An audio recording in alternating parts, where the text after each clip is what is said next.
നിന്നും ഡൽഹിയിലേക്ക് വിമാനത്തിന്റെ ലാൻഡിംഗ് ഗിയർ കമ്പാർട്ട്മെന്റിൽ ഒളിച്ചു കയറി യാത്ര ചെയ്ത അഫ്ഗാൻ ബാലന്റെ വാർത്തകൾ കഴിഞ്ഞ ദിവസം തൊട്ട് പ്രചരിക്കുന്നുണ്ട്. ഇപ്പോഴത്തെ ആ കുട്ടിയുടെ ആദ്യ ചിത്രം പുറത്തു വന്നിരിക്കുന്നു.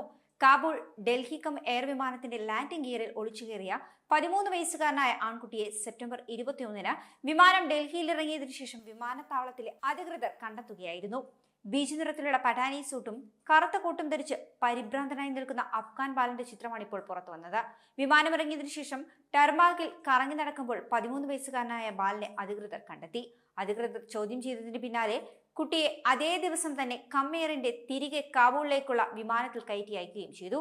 ചോദ്യം ചെയ്യലിൽ അഫ്ഗാനിസ്ഥാനിലെ കുണ്ടൂസ് സ്വദേശിയായ ഈ ബാലൻ തനിക്ക് ഇറാനിലേക്ക് പോകണമെന്നാണ് പറഞ്ഞത്. ഡൽഹിയിലേക്കുള്ള വിമാനം ടെഹ്റാനിലേക്കാണ് പോകുന്നതെന്ന് തെറ്റിദ്ധരിച്ച് ബാലൻ കാബൂൾ വിമാനത്തിൽ കയറി കമ്മെയർ വിമാനത്തിന്റെ ലാൻഡിംഗ് ഗിയർ വിഭാഗത്തിൽ ഒളിക്കുകയായിരുന്നുവെന്നാണ് വിവരം.